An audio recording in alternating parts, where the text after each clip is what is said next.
Okay, so first I'm going to make a very bold statement, and then I'm going to defend it, and then later you guys can ask questions as well. But I believe that there's a market for about 150 million of these cars right now. Not that that market could be achieved immediately, but that's how many people would be driving these if they were cheap enough to drive. And the reasons are many, but the most basic one is just what do people do with their cars. I once heard that if you're going to innovate something, don't give people what they want, watch what they do. I've been watching what they do for over 25 years, and it makes me crazy. They sit in traffic jams for many, many hours. There's actually $67 billion per year wasted because of lack of productivity because of traffic jams throughout the country. It also wastes about 5 billion barrels of oil, which is enough to fill gasoline tank trucks from New York City to Las Vegas and all the way back. That's just the waste due to traffic. If everything were free-flowing, that's how much would be saved. So there are 118 million people that work in the U.S., and of them, 92 million drive by themselves in a car. Public transportation is only about 6%. There's a couple percent walk and so forth, but 92 million people drive by themselves to work every day, an average of only 20 miles. Now, lead-acid batteries can go 3 to 4 times that amount, and they're pretty cheap. And the cost per mile with lead-acid batteries for that average commute is only about a penny a mile. Here in the Bay Area, I think with PG&E, I think it's maybe a penny and a half a mile, but it's still very, very reasonable compared to the price of gasoline, which is well over 10 cents a mile. So battery replacement and electricity is not an issue, but I don't think people will buy the car because it's electric. I mean, some people will, of course, but in England, people are paying $6.75 a gallon and still commuting 50 miles to work. So there's something about the convenience of having a car that seems to overwhelm everything else. So this is the first car, to my knowledge, that can fit 2 in a lane. It actually fits in half a lane with more clearance than a truck has in a full lane. A standard freeway lane is 12 feet wide. A truck is allowed to be 9 foot 4 inches from mirror to mirror. That means they only have 16 inches of clearance on either side. To take a 6 foot lane, if you put a stripe in a lane and said we want to double the capacity of the freeway, or at least a lane on the freeway, you would have a lane 6 feet wide, you'd have 16 inches of clearance, would give you a 40-inch width for a car. Our car is 39 inches wide. It's just under a meter. So it does fit side by side in the lane, as you're seeing in the video here. We've driven for 40 miles side by side with these 2 cars, and quite comfortably. I've also driven side by side with motorcycles, and they also felt comfortable. In reality, cars don't generally like to be side by side, though. They can stagger. But that doesn't mean you're not doubling the capacity, because if they're staggered a little bit so you're not side by side, it's much easier. Trucks, when they're on the freeway, they are side by side because they're 70 feet long or so. They're side by side with that small clearance for very long periods of time, which is rather nerve-wracking. But in this car, you can see your mirrors out of the corners of your eye, and you know where you are in the lane.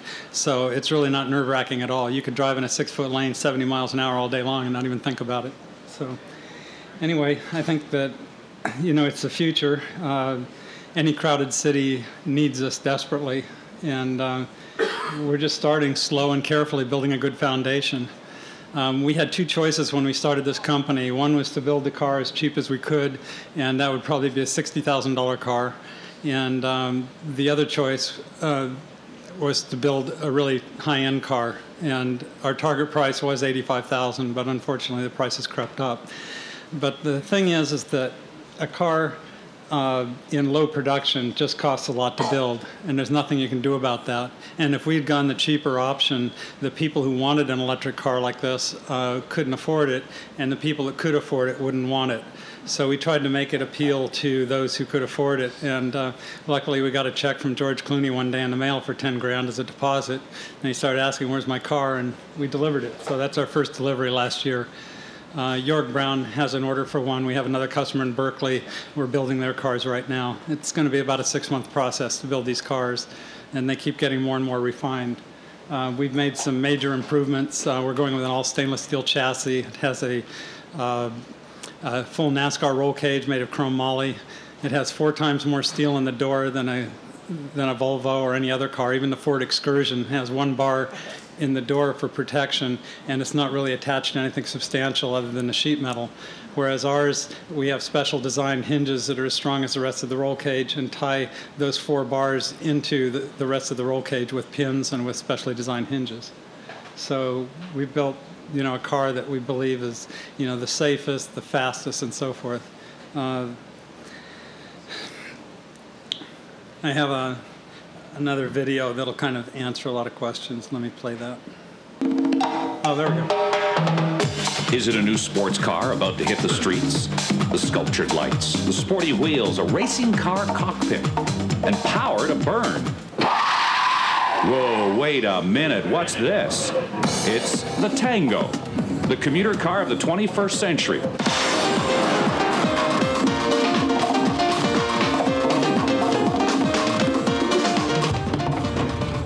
Man, it's got tons of power, it feels incredibly stable, and it just goes. And it's fun to drive.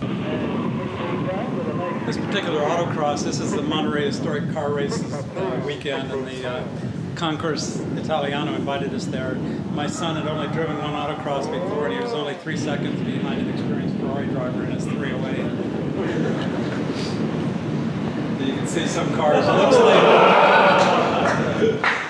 And we were going around the corner a lot quicker than that. That's the ballast, 2,000 pounds under the floor. A new national study on traffic jams suggests the problem is bad and getting worse. It found the average American driver spends at least 51 hours a year caught in congestion. But now, an inventor in Washington State has come up with an amazing way to cut traffic in half. It's the mini car. Early Show National correspondent Hattie Kaufman has more. Imagine if you could fit twice as many cars onto the freeway, twice as many cars into each lane. Well, you could if everyone drove a skinny car. And on the street, when every parking spot is full, well, just squeeze in between them. It's definitely a head turner. How fast? 130 miles an hour, 0 to 60 in 4 seconds. You're kidding me! Just think of the parking spots you could get, the traffic you'd avoid. The Tango may revolutionize the road. I think this is the biggest revolution since the Model T in transportation. You had to think outside the box. For The Early Show, Hattie Kaufman, CBS News, Spokane, Washington. As fun as it is to watch the car, it's almost as fun to watch people watch the car. It's cute. Outrageous. This is great. How do I look?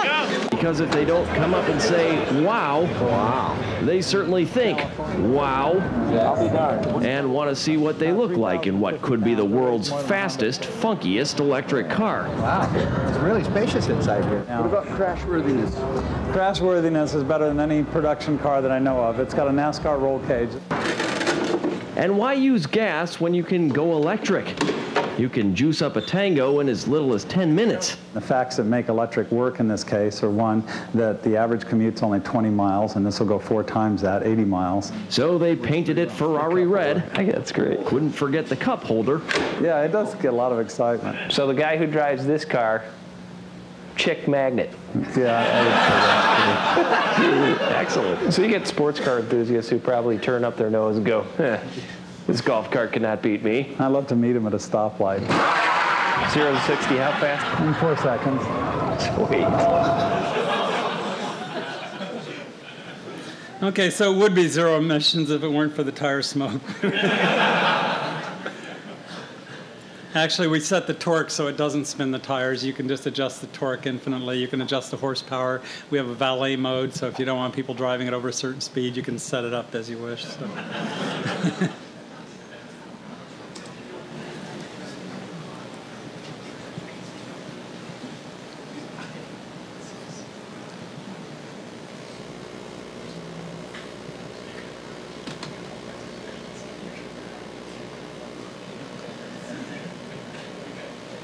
Okay, so this, I'll just go through this presentation quickly and skip a lot of slides because it's really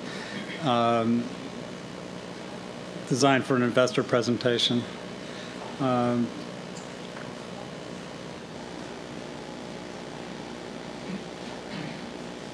help to get it back to the beginning somehow.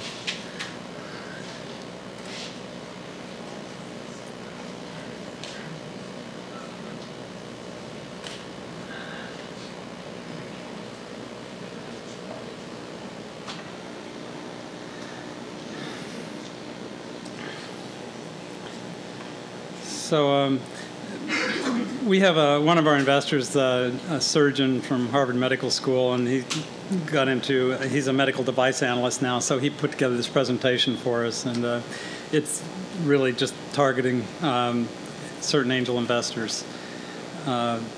We're trying to break it away from the automotive market because the automobile market is not investment worthy according to most people. You know, they say that it's too capital intensive, you can't make a quick enough profit, etc. So we're trying to show that this really isn't like the automotive market any more than the PC was part of the main computer market. It's really a different market. It's going a different place. And when people think of this as an automobile, it's kind of like me. I think back in '75 when friends of mine were getting into the PC business, I said, what are you going to do with this stupid thing? Balance your checkbook? You know, I thought, what a waste. And so look now. And so I can't be too hard on the people that don't think this has a future. They just don't get it. They will. So anyway, So we have a deep-seated consumer dislike, 50 minutes a day in gridlock traffic. They hate it. We can fix that.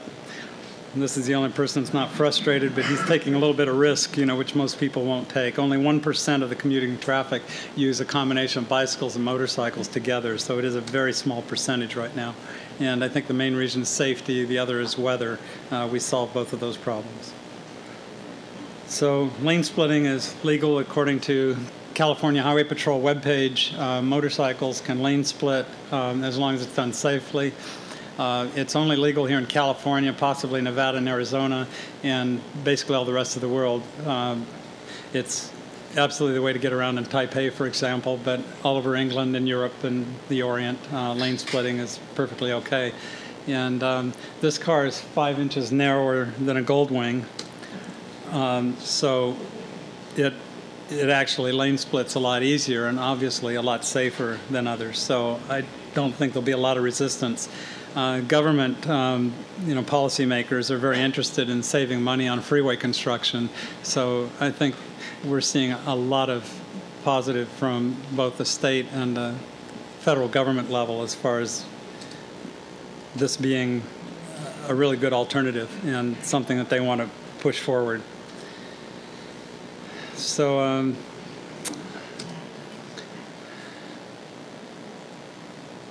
I think, I had a situation where I was coming off the Bay Bridge going toward Berkeley, and it took me 20 minutes to get from where I was to the overpass up ahead, and I was counting the time, timing the motorcycles. It was 20 seconds. It's a 60-to-1 advantage, and I'm sure a lot of people would have loved to have that. And if I looked around me, I'd find that 90% of the people had only one person in each car.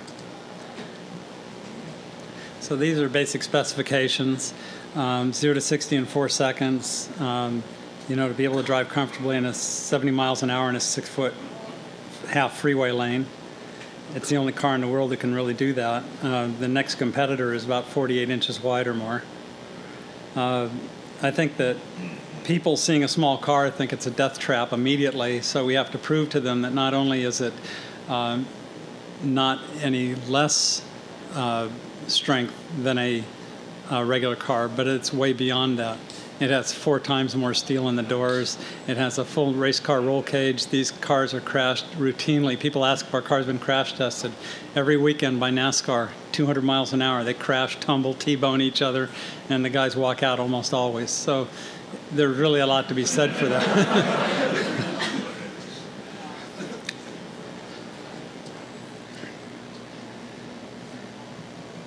The drag strip, we managed to beat a Shelby Cobra. That was kind of exciting.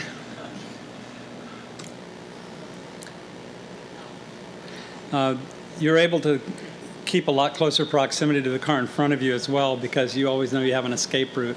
You can be over near the line, and you just have a comfort zone that I can't explain. You can only feel it by driving it, because you just know where you can go, and whatever happens, you're able to avoid collisions much easier than you could in a car. So parking's kind of neat. I've been down in LA. I was driving George Clooney's car in Los Angeles, and I pulled into a parking lot that was completely full, and I saw 2 Hummers going around and around, and I just pulled into this little triangular spot just like one of these here, and just I'm in and out. San Francisco, Cole Street Hardware. I went down there. There were people circling around looking for a place to park, and I was in and out, and the same people are still going around looking. on Geary Boulevard, as you go out Geary, you know, a lot of there's just parking in the residential area. There's really no other parking, so people are going up and down the residential streets. Well, with this car, you pull around the corner, and there's a 4-foot space between every single home in the entire San Francisco avenues, and you just pull into the first one, park perpendicular, you're done. It's very convenient. So even though it may not be the best configuration for dating because your date would have to be behind you, it will fit 2 6'6" people. But you know, after a couple gets to know each other really well and they can handle being that separated by a seat, you know, then maybe they'll take this because it's so much quicker and they can get on about their business. High school girls said, "Nah, I think I'd rather be side by side with my boyfriend," you know. So anyway, we have 4 wheels. That requires it being sold as a kit car until we raise, you know, some $50 million or so and do a full FMVSS certification. It's extremely expensive to enter the car business with a fully certified car. They require airbags. They require passing crash tests. Without airbag or without seat belts, the airbags have to do all the work. So quite a bit of engineering involved. It's really to protect the car companies more than anything else, I think. It's like if you meet these specs and you can't get sued for a safety item, I think that's probably what's behind the very complex rules, because they're really not nearly as safe as a typical race car, but yet safety isn't really the top priority.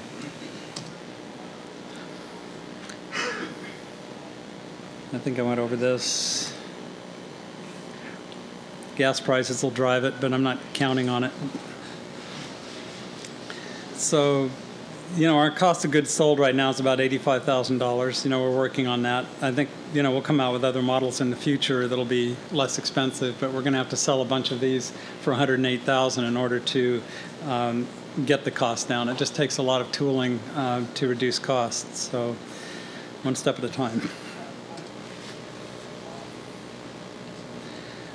We do have kind of an incentive if people try to sell. You're running late on time. I want to switch over some questions. Oh, sure. Yeah, let me do that. Okay, so I can take questions now.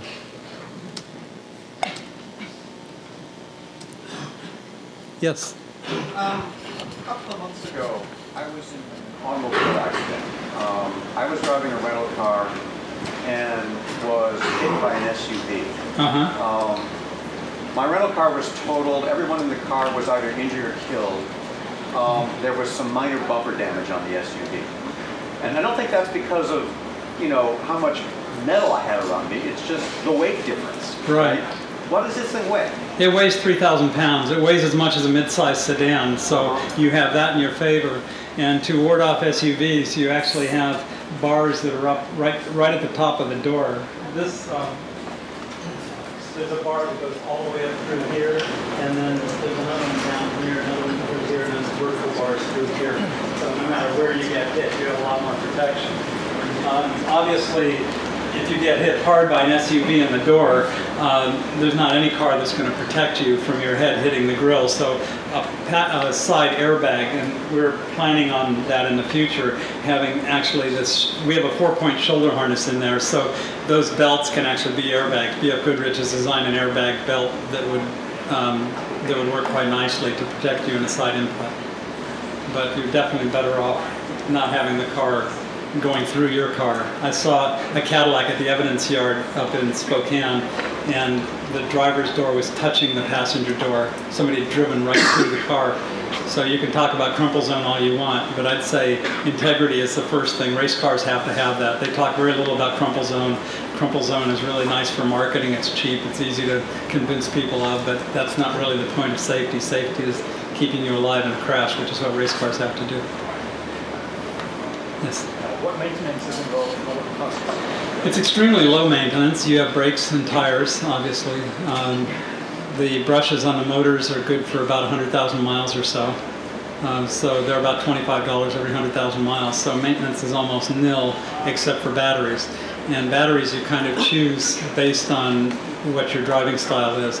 According to Optima Yellow Top's cycle life chart, they say that they'll go about 80,000 miles if you drive it to 30% dead each time. So that would be about 3 cents a mile, extremely inexpensive. The hawkers that we have in here aren't so bold with their claims. They say that they'll get twice as many miles if you empty them completely. In other words, 400 cycles instead of 200. So that would give you, you know, every few years or every, say, 50,000 miles or so, you'd have to replace batteries that would cost about $2,200.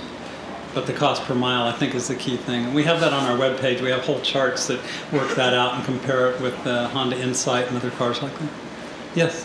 What kind of drivetrain is it? And does it have regenerative braking? It doesn't have regenerative braking. Regen is most easily done with AC, and we'd love to have an AC drive system in there, but it's even much more expensive than what we have. We use the highest torque motors, the same kind used in freight trains, so we have actually over 1,000 foot-pounds of torque, 0 RPM, and our controller is actually 600 kilowatts, which translates to about 805 horsepower. So no AC drive would have that. We'd still, you know, we'd rather have regen, but doing it with traction motors or with series wound motors is very complicated, and I think that the failures would be higher, so keep it simple right now. Yes? Can your batteries be recycled? Yes, absolutely, it must be. In fact, we're offered yeah, he asked if the batteries could be recycled, and yes, we're paid $5 a battery, so yeah, you'd be silly not to. that lead's worth a lot. We're kind of followers of Bill McDonough's cradle-to-cradle concept, and as much as we can, we're making this car something where every single component will be totally recyclable or disposable. But I think the key thing is to keep all of the technical nutrients, things that are necessary and rare, and keep recycling those. You know, so keep stainless with stainless, copper with copper, etc. Yes? As far as creature comforts go, does it have things like air conditioning? It has air conditioning, and the air conditioning system and the heat are actually, I think, better than in a regular car because you have a variable speed control. Rather than sitting at idle in a normal car, you have, maybe that's when you have the most heat. The sun's baking down on you and the car is just idling. So with this one, you can crank it up to 8,000 RPMs and really crank while you're idling. It doesn't matter. It's totally independent of what your engine's doing. It's got its own little electric motor, so it's a good system. Yes? Do you plan a convertible model? Convertible? Yeah, we plan all these models. I mean, we want to build 150 million cars in 30 years, so yeah, they're going to be everything, you know, but one step at a time. I mean, we can just barely afford to put these out at this price right now. It's a very slow, painstaking process when you don't have tons and tons of capital behind you. So, you know, we just try to do a good job. Yes? What's the schedule for building affordable cars? It really depends on investors. I've met with 3 billionaires who all are very interested, but I think that they'd rather see us learn on somebody else's money. I don't know how to explain that, but it's like if you have something that's very capital intensive, and for someone to put out the kind of money that it requires to get a car company up and going, there has to be an awful lot of trust. And so they generally like to invest in companies that are already making a profit. And we're just about there right now. We actually can sell cars profitably. Yes? Okay. Yes? Is the center of gravity on this significantly lower than a regular car? So yeah, very, very significantly lower. It's like 12 1/4 inches off the ground. It actually has the same rollover threshold as a 911 Porsche. So you think of a Porsche as wide like this, you tilt it up to about 56 degrees and it balances on 2 wheels. Our car is like this, but you lean it over until the roof's almost on the ground, and that's where it balances on 2 wheels. So it's kind of like a lead go-kart. You go-kart with lead, and then you're sitting on top. All the weight's down low, 2,000 pounds under the floor, and the rest of it's spread out throughout the rest of the car. Okay, well, I guess that wraps it up. Thank you.